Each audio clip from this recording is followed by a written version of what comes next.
Hello friends, இன்றைக்கி நம்ம என்ன செய்ய போகிறோன்னா vegetable and egg white kurma செய்ய போகிறோம். இதை நம்ம சப்பாத்தி பரோட்டாக்கெல்லாம் சைட் டிஷ்ஷாக சாப்பிட்லாம், தோசைக்கும் நல்லாயிருக்கும். இதுக்கு தேவையான பொருட்கள் என்னென்னா, நான் ஒரு பெரிய வெங்காயத்தை நல்லா பொடியாக சாப் பண்ணி வச்சுருக்கேன். கூடவே கொஞ்சம் கொத்தமல்லி எடுத்திருக்கேன். பச்சை மிளகாவை இப்படி 2ஆக கட் பண்ணி வச்சுருக்கேன். இது நம்ம வதக்கிறதுக்கு தேவையானது. இன்றைக்கி நான் வெஜிடபிள்ஸ் உருளைக்கிழங்கு, பீன்ஸ் ஒரு 7-8 பீன்ஸ் எடுத்திருக்கேன், ஒரு கேரட் எடுத்திருக்கேன். இந்த மாதிரி எல்லாமே ஃபைனாக சாப் பண்ணியிருக்கேன். ப்ளஸ் இஞ்சி பூண்டு பேஸ்ட் எடுத்திருக்கேன். அப்புறம் ஒரு 4 முட்டையை நல்லா வேக வச்சு எடுத்து வச்சுருக்கேன். அரைக்கிறதுக்கு ஒரு அரை மூடி தேங்காவை துருவி வச்சுருக்கேன். ஒரு 2 முந்திரி, 2 பச்சை மிளகா, கொஞ்சம் சோம்பு எடுத்திருக்கேன். முந்திரி அதிகமாக போட்டால் திகட்டும், அதனால் நான் கொஞ்சமாக எடுத்திருக்கேன். இப்போ வானல் சூடானதுமே நம்ம அதில் எண்ணெயை சேர்த்துக்கலாம். எண்ணெய் சூடானதும் அதில் நான் 2 லவங்கம், ஒரு சின்ன பட்டை, ஒரு ஏலக்காவை சேர்க்க போகிறேன். அதுக்கப்புறமா நம்ம கட் பண்ணி வச்சுருக்க வெங்காயம், பச்சை மிளகா, கொத்தமல்லியை அதில் போட போகிறேன். போட்டுட்டு கொஞ்சம் நல்லா வதக்கணும். அதை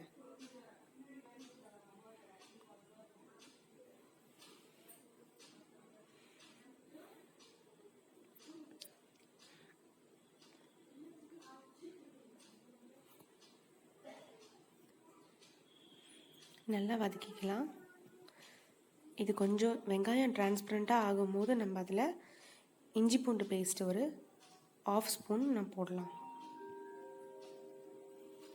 இஞ்சி பூண்டு பேஸ்ட் போட்டாச்சு. இப்போ இது திரும்ப நல்லா வதக்கிக்கலாம். இஞ்சி பூண்டு பேஸ்ட் அடிப்பிடிக்கும், அதனால் நம்ம கொஞ்சம் சிம்லே வச்சு நல்லா அது கொஞ்சம் கோல்டன் கலரில் வர மாதிரி வதக்கிக்கலாம். இஞ்சி பூண்டு பேஸ்ட் வதங்கினதும் நம்ம கட் பண்ணி வச்சுருக்க காய்கறிகளை அதில் சேர்த்து நல்லா எண்ணெயில் வதக்கணும். உங்களுக்கு தேவைன்னா இதோட பட்டாணி, காலிஃப்ளவர், பீட்ரூட் இந்த காய்கறிகளுமே ஆட் பண்ணிக்கலாம். வெஜிடேரியன்ஸ் எக்கை கூட விட்டுட்டு வெஜிடபிள்ஸோடு செய்யலாம். இப்போ இந்த காய்கறிகள் நல்லா வதங்கிடுச்சு. கலர் பார்த்தது தெரியும் நமக்கு. இதில் இப்போ நம்ம கொஞ்சம் தண்ணி ஊற்றி இந்த காயெல்லாம் நல்லா சாஃப்டாக வேக வைக்கலாம்.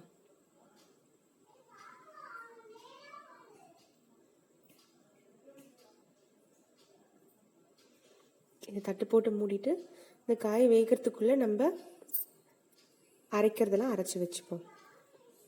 இப்போ எல்லாத்தையுமே நான் ஜாரில் மாற்றிட்டேன்.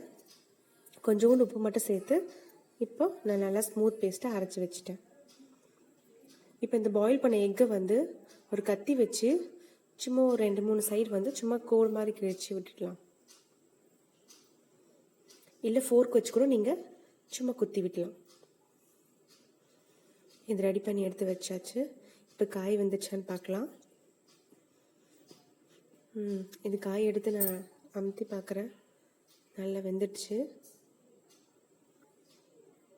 இப்போ இதில் நம்ம அரைச்சி வச்சுருக்க அந்த பேஸ்ட் இதில் ஊற்றிடலாம். தண்ணி தேவையானதுனால நான் ஜார்லேயே கொஞ்சம் தண்ணி ஊற்றி அலசி திரும்ப ஊற்றிடுறேன்.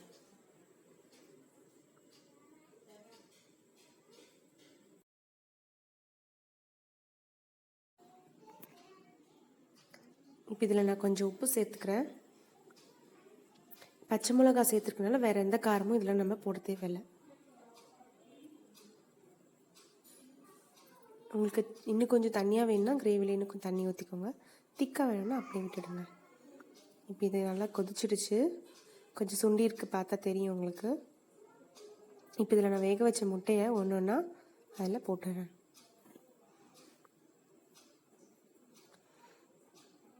முட்டையோடு சேர்ந்து இது கொஞ்சம் ஒரு 2 to 3 minutes கொதிச்சா போதும். ஏன்னா ஆல்ரெடி நல்லா கொதிச்சிருக்கு. இப்போ நல்ல கொதி வந்துடுச்சு. நம்மளோட கிரேவியும் நமக்கு தேவையான கன்சிஸ்டன்சியில் வந்துடுச்சு.